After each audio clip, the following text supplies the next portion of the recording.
Welcome back to Highlands Park in the BNT V8 SuperTourers season opener. Now, I said earlier in the show there's been some changes on the grid this year, maybe not so much in cars, but in drivers. To find out more about it, I'm with John McIntyre now. And John, I see your name's still on the 47 Falcon, but you've got company. What's going on? Well, look, after 17 consecutive years of racing in New Zealand, I've decided that JMR needs to give a young Kiwi talent a start, and that person's Mark Gibson, and he's now the lead driver. You hadn't really slowed down. I mean, was it a hard decision to make? Yeah, definitely a hard decision, but I've been thinking about it for a little while, and I've had some great opportunities as I've come through the ranks, and just fantastic to pick up someone like Mark and give him the chance. Now, he's a three-time New Zealand champ, Mark. There's a bit of pressure there. What's he like as a team boss? Oh, he's been fantastic so far. I worked with John through last year as the John McIntyre Racing Development Driver, so I already got an insight to the team and how it works and that kind of thing. So it's really been, I've fit in, I think, really well. So just working together with John and the whole team to try and improve, working towards the Enduros. And I've got to ask you how you're finding the SuperTourers so far compared to what you have raced. Oh, mate, they're just such a fantastic car. They're completely different. I raced the Suzuki Swifts and then the old NZ V8, so it's a big step up in every respect. I will point out that your name is still on the car, Johnny, so you are still driving part, aren't you? Yeah, that's right. I'm not letting go completely. I'll be in for the Enduros as Mark's co-driver, so I think we'll be a really strong pairing by the time that comes around. And in the meantime, we'll just be chipping away and setting our goals as we go. Yes, you're watching CRC Motorsport. This is the season opener for the BNT V8 SuperTourers, and yes, the weather has turned here at Cromwell. In fact, they talk about 4 seasons in one day. There's just been 2 here, summer and now winter, and she has turned. But I tell you, we've got the warm glow of success here from Ray Noonan, boss of the SuperTourers, mate. I should say BNT V8 SuperTourers, because you've been selling some big sponsorship packages. Tell us what you've been up to. Yeah, Sean. So BNT, our naming rights sponsors last year, have come on board, but significantly they've come on for a 3-year deal. So we've got security now around our funding going forward. So both BNT and Gull have come on board. It's great news. And it is great because, let's be honest, it's been a real fight to get this series going. It hasn't always been easy, but to have that support really says something, doesn't it? Yeah, it does, Sean, and we're very excited about what the future is. We're seeing that sort of starting to manifest itself now with a new generation of drivers coming through.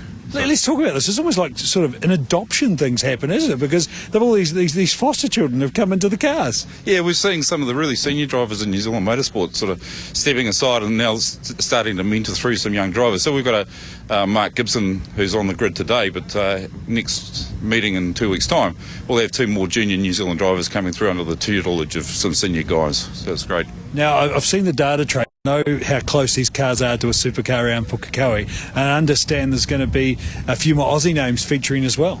Yep, I think some of the we're in negotiations with 2 supercar drivers, and what we're seeing is they're seeing this as a great way to tune before particularly their enduro season, and we're confident we'll have two more supercar drivers over here as well, and we're getting recognised as a pathway into supercars. That's the main game. That's what our guys are aspiring to, and it's great to see that we're getting a presence rather than just a New Zealand domestic presence.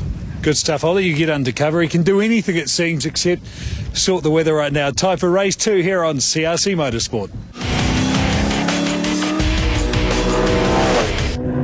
Well, that's just the thing, Shane Drake. A local down here in Cromwell, said to me, it never rains in Cromwell. Guess what? Someone's lying. It is wet for race number 2. One thing's guaranteed, Greg Murphy's going to hold the track record for the rest of the weekend. Well, they've got to do something to water the cherries down here, Jamie, as we look at the Brother track map. 14 turns, 4.8 kilometres of this wonderful track situated in Cromwell. We go through a tunnel, we go over a bridge, we go past a museum, a kart track, a speedway, we go through 2 forests, we go lakeside, next to Loch Ness, over the bridge now, and finally we head back around where the spectators sit and finish this wonderful lap of Highlands Motorsport Park, where Greg Murphy has the lap record. 1:37.8. We're not going to get anywhere close to that. There is just a drizzle hanging in the air, but as you can see with this beautiful surface, it's like sheet glass just hanging around the hills here in Cromwell, Central Otago. Let's have a look at the grid for race number 2.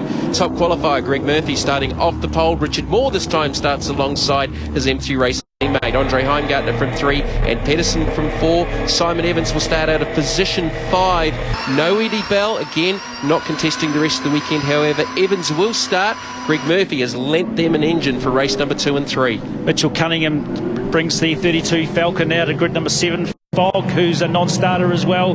Timmy Edgell comes out of grid number 9 in the Chester's car. Morgan Harbour out of 10. Gibson, another new man for the year, out of 11. And Simon McLean again rounds out the field. So 10 cars off the grid.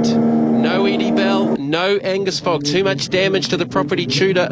Holden Commodore, Simon Evans has made it back out there after an engine blow in race number 1. The M3 Racing team, Mark Cromwell, team owner, lent an engine to Simon Evans as we get down towards the bus stop. And look at the vision. How about more? No vision. Yes, I was about to say.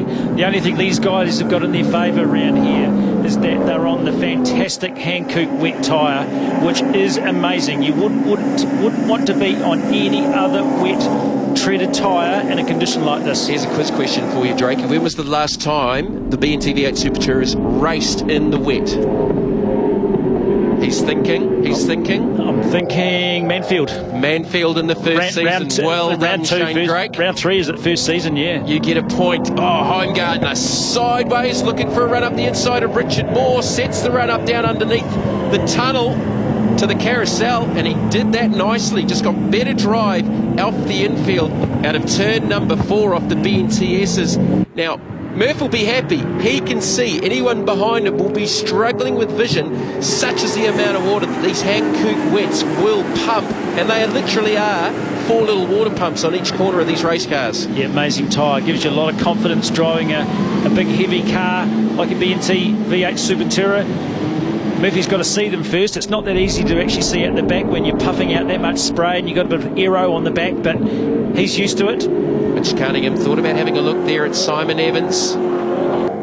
How's that for team camaraderie? Mark Cromie, Greg Murphy, giving the Smeg Racing team their spare engine. That's fantastic. Well, you actually couldn't probably find 2 nicer guys with Simon's dad, Owen, and Mark Cromie.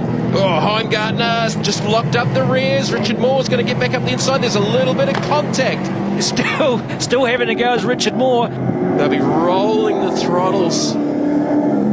Gentle throttle application. There's a new throttle map introduced this weekend for the opening round of the Hankook Super Series and the BNT V8 Super Tourers, just to soften the throttle hit. A little bit more linear was the description that I got told. I don't know what linear means, but they are a little bit easier to drive than they have been, and they'll need that linear throttle in these conditions. Yeah, if there was a complaint, it's the fly-by-wire throttle system, and it was you just had to touch it and push it just a little bit wrong way, and the thing would just light up. All 600 odd horsepower of that engine would just go straight to the rear wheels. So this is trying to make the drive a lot better as we look out the back of the 47 Falcon.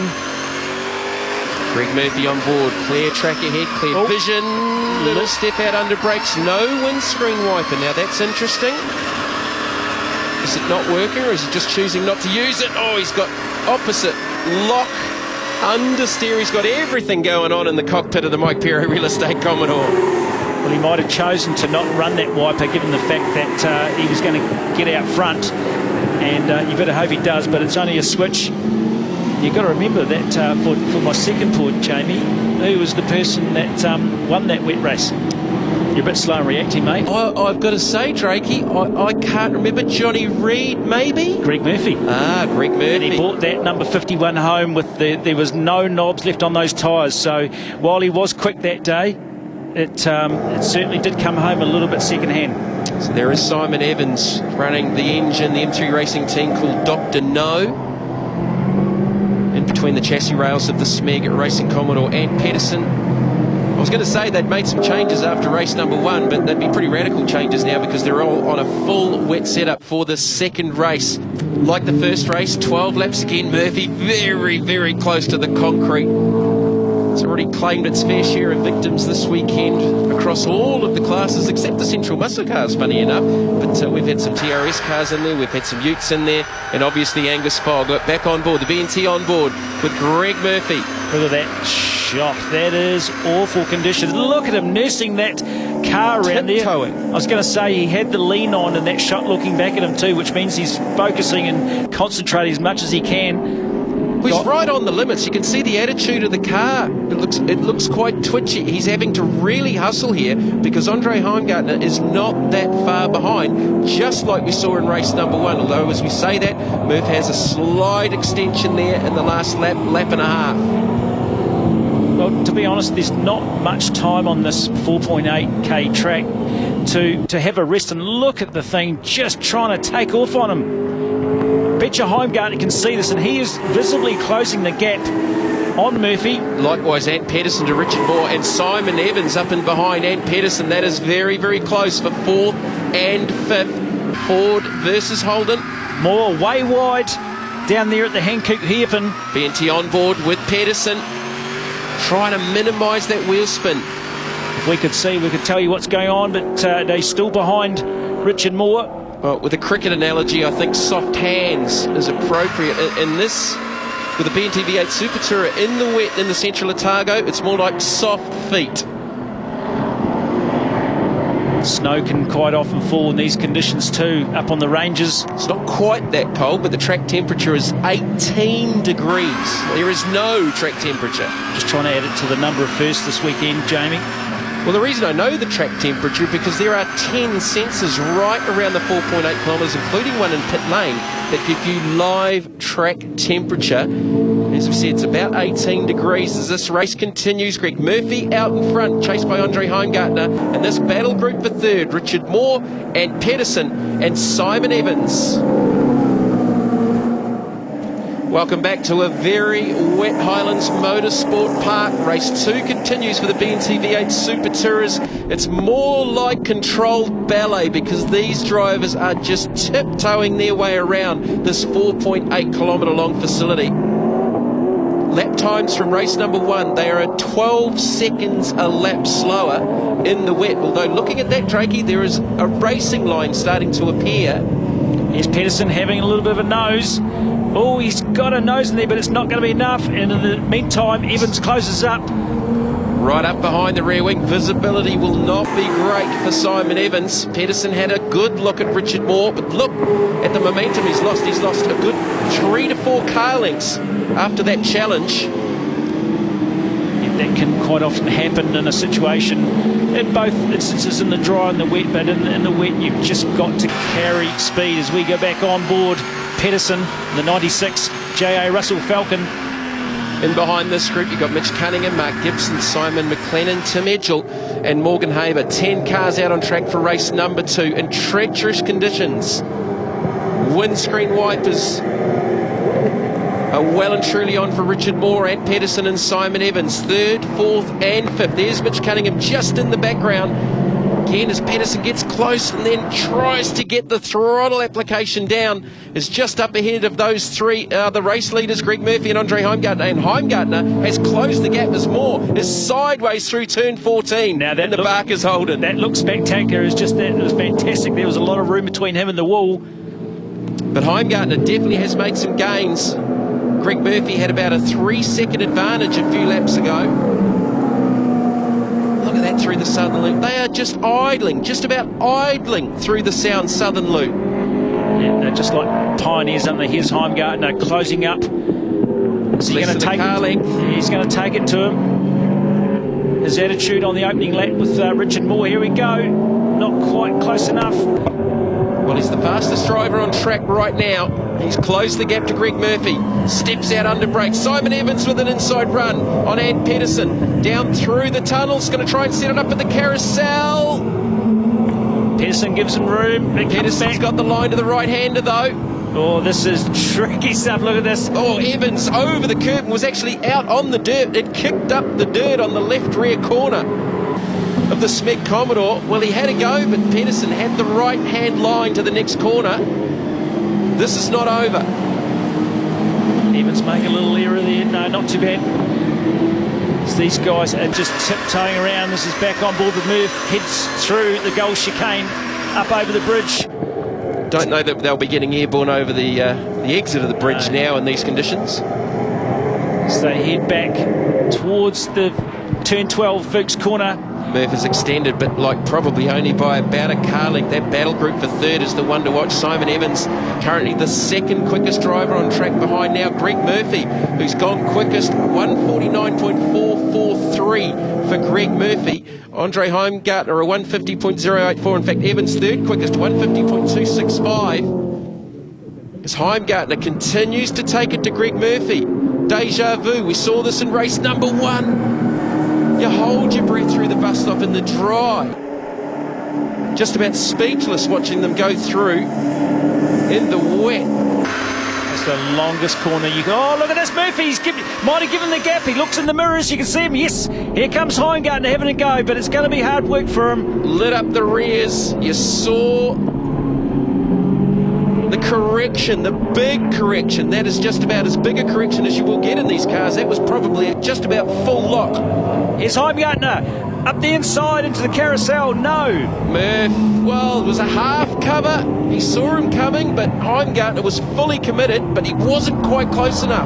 Well, Murph's got to be careful. Like anyone, you can't change direction too quick in the rain. Move off the line that's now appearing as the race line. Well, that misty rain has just lightened up, but you can still see how much standing water there is on the racetrack. This is great driving by these two guys. Greg Murphy, Andre Heimgartner, nose to tail in the battle for the lead, just like race number 1, which was in the dry. This is in the wet. Through the goal chicane again. Lots of attitude from both cars. Through 11 on the run down to 12 in front of the museum here at the Highlands Motorsport Park. You can understand what Greg Murphy said at the top of the program about stringing a lap together and not making any mistakes. It is incredibly hard to put it together in all these 14 turns and also have some hurdles like bridges and tunnels and bank corners and forests and brand new tarmac to deal with.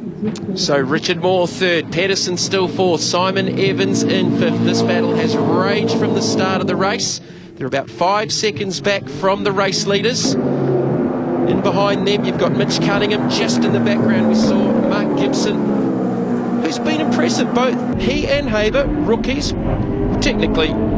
As Heimgartner has another look at Murphy. Gibson, not quite a rookie, he did contest the Enduro part of last year's championship with Dominic Story, who will look to return to the series at Manfield for race number 2. Heimgartner looking very, very strong here, but Murph does have track position. He cannot afford to make a mistake here. This is pressure. No, and you saw it a lap or so ago, just a little blip of the throttle, a bit too much, and it opens the door, and if the guy behind him's carrying momentum, then he's going to be challenging for that. Whoa, look at this. This is tightened up. Oh, Richard Moore, a little mistake. On board with Ant Pedersen. Moore up ahead.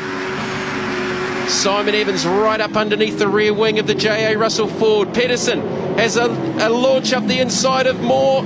It's a good move, and Evans is going to follow through. That's at the hairpin. Richard couldn't do too much about that one. The Hankook hairpin at turn number 9. Nice clean pass from Ant Pedersen. Evans goes through with him. Pedersen opened up the door. Evans went, thank you. Pedersen third. Evans now up to fourth. Richard Moore back into the 5th position. 2 quite different lines there. At turn number 12, the Fuchs corner between Murphy and Heimgartner. Oh. Pedersen locks up the rear. Here comes Evans. Up the inside, trying to get the drive down out of turn 12. Pedersen. A little bit more momentum on the outside towards 14. They're not going to go side by side through there. They don't. Well, Ed Pedersen quickly grabbing gears to try and shortchange the J.A. Russell Ford just to stop the wheels, trying to light the rear wheels up. You grab another gear just a little bit sooner than what you need to. Look at the ground that Richard Moore's lost after that pass from Ant Pedersen and Simon Evans. He's lost 6 to 8 car lengths, trying to get the momentum back up and running. Murphy, race leader, still under pressure from Heimgartner.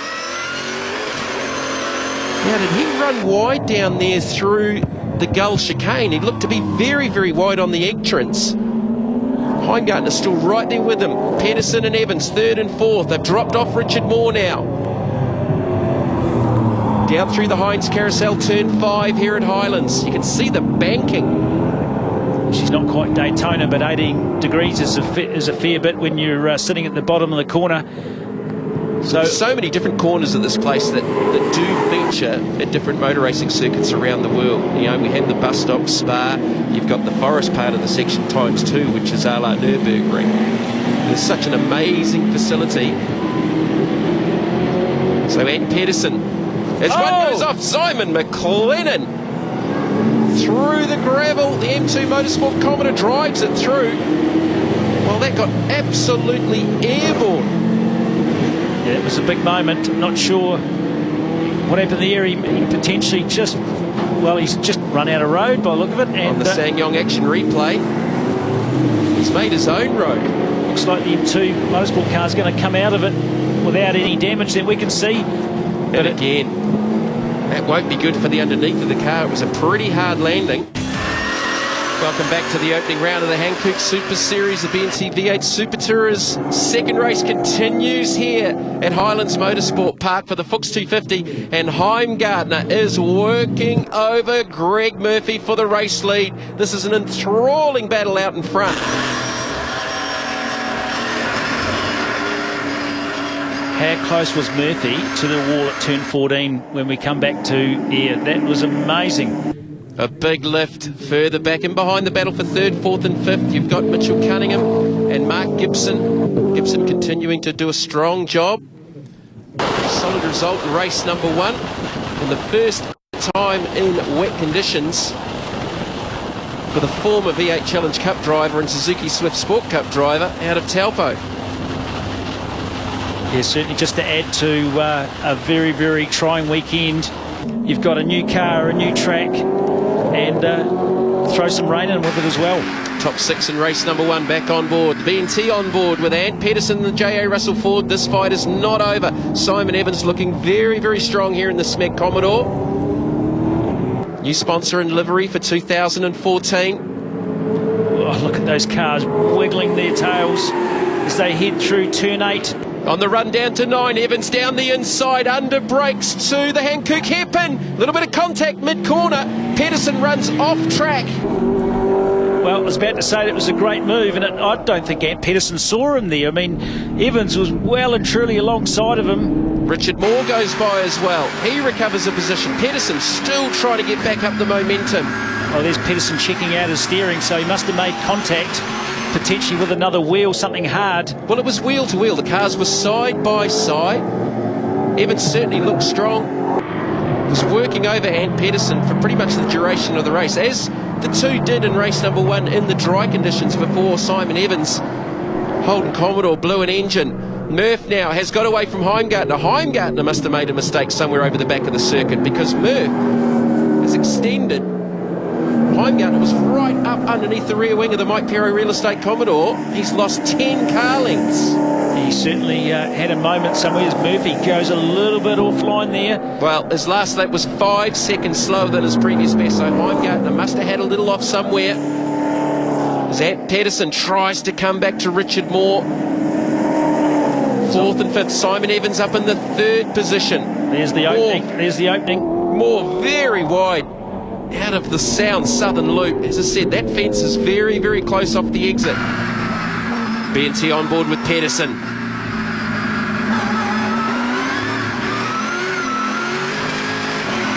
Listen to the throttle. I say there's nothing, and then it's all on. Oh, Richard Moore locks up the rears, backs it in speedway style to the carousel. Pedersen lights up the rears off the exit. There's Simon Evans. It's going to be interesting with Evans to see. He's been released now, firstly by Richard Moore earlier on, and now Ant Pedersen, whether he's got anything left in the tank to close up on a Heimgartner. And I'm not sure whether Heimgartner's got a problem or he just had a moment. On board with Pedersen chasing down Richard Moore. Greg Murphy leads from Andre Heimgartner. Simon Evans in 3rd, looking for his 2nd ever podium in the BNT V8 SuperTourers. Greg Murphy with 12 wins. Oh, look at the air time from Richard Moore over the bridge. Moore's pushing on, bringing that Barker's car to the edge of the limit. There's Murph.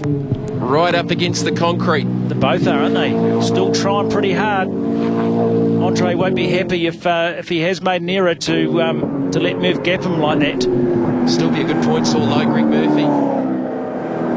Started the weekend with 11 wins.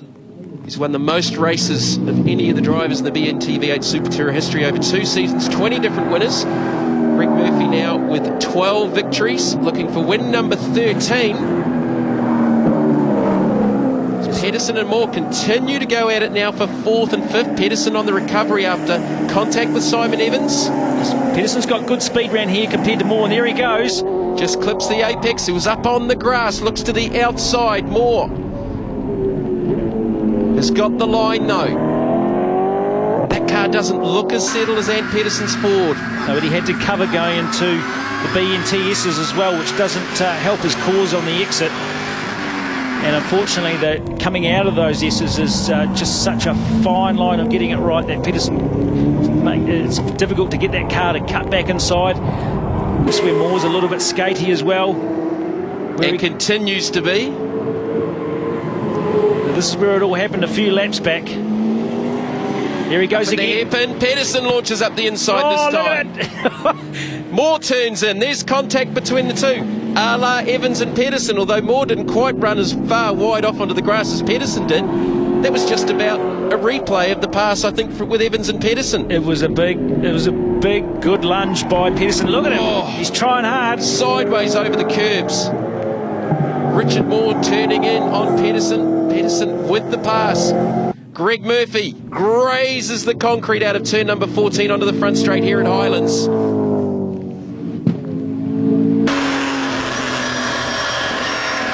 On board with the race leader through the bus stop. Yeah, there's a bit of Imola just gone, and now we're going to the Nürburgring, or even a bit of Monza with trees either side of you.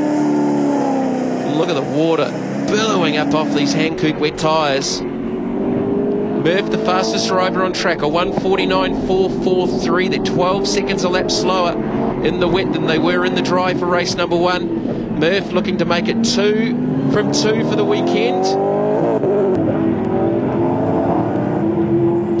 Look at the extension. Heimgartner starting to fall back now. Has he maybe hurt the rear tyres trying to stay with Murph? Yeah, I wouldn't think he would, Jamie. I mean, you know, you need to get these tyres into a dry track situation before they start to fall over the edge or lose time. Track has got plenty of water on it. May as well just highlight that Greg Murphy's just awesome in the wet. Mate, he's had so many years of experience. You've got to give it to the guy. I mean, you can't just go and expect that, you know, to beat someone like this in conditions like this. He's done this, you know, 1,000 times. He's been around the biggest track in the Southern Hemisphere, Bathurst, in conditions just like this.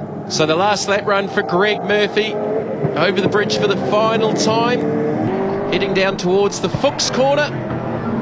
Turn 12 here at the Highlands Motorsport Park. He's going to do this easily.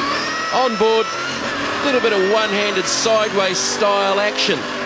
Out of the second to last corner, tiptoes through 14 and down to the line. 2 wins from 2 starts for Greg Murphy. A perfect weekend. Andre Heimgartner, still a good points haul for the youngster. Second consecutive second place finish. This is the battle for 4th.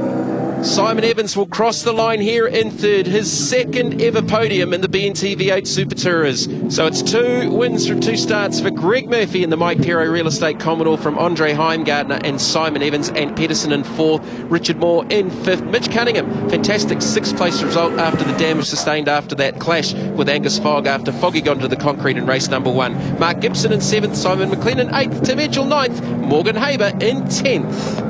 So if I had to describe that to somebody who didn't follow motorsport, I'd probably say it was like watching an elephant walk a tightrope. How hard was that? What I'm glad about is I didn't see any cars bloody in the fence anywhere, so everyone did a pretty good job behind the wheel. It is when conditions like this, at least they're very consistent. It's not like it was drying significantly or anything like that, so you knew what you had pretty much every lap. A little line did form in a couple of places that you needed to be on, otherwise you were going to be in a bit of trouble. But it's never easy in these conditions on a track that none of us have ever driven on in the wet, and there's not a lot of grip out there. So good, enough of a test in race 1, even bigger one in race 2. Yeah, listen, Andre's driving really good and clearly pretty comfortable. His car was very fast there in the first 7-8 laps, I think. He was putting a lot of pressure on, and I was sort of having a struggle, and I was doing all I could to keep him behind, and then all of a sudden he gave me some space. So I'm not really sure what happened, but yeah, our tyres never came on really. They stayed the same the whole way through, and I expected them to get some temperature and get a bit of pressure, and that never happened. So we've got a little bit of data searching to do for the last race. Well, Andre, we've seen it's tough enough here in the dry. How hard was that in the wet? It was very difficult in the wet, and at the start of the race, we knew the car would be fast at the start, and unfortunately I couldn't get past Greg, and my tyres went off, and I just decided to back off and just finish the race, collect the points. You were pushing though. Yeah, I was pushing, and so was him. So it was a good race. You let him know you were there, didn't you? Yeah, I let him know, had a few looks and stuff, but the last thing I want to do is go and duel the side of his car, so it's good just to finish. Mate, you're a well-behaved boy this year, I've got to say. Yeah, this year we're going for a championship rather than a win, so we just got to keep this going. Well, Si, let's start with the fact that you finished. Yeah, I mean that's a celebration in itself. It's good to get the Smeg Holden across the line, and especially in third place on the podium. Tough conditions out there, and I know Andre ran out of tyres, Murph couldn't get his tyres up to heat, and you really had to force your authority, I understand. Yeah, well, and I come together a couple of times. It was just a racing incident. It was just, we were racing hard. I mean, Ant's a hard racer. I like racing against Ant, but my car, on the warm-up lap, I said to my guys, we've got no grip in this thing, but then it slowly came on, so it must have been quite similar to Murph's thing. Just talked to Simon. He said he loves racing you. How do you feel about racing him? Yeah, I enjoy racing against Simon. Rubbin's racing. What did you think of it, Sean? I thought you got knocked around there, mate, to be quite frank. Yeah, he served us really, so we'll go have a chat about it, but hey, look, we're not fast. It's quite simple, so we're really battling to find pace and speed out there, but it's another race, and we'll tune her up and hopefully come out strong for the final race.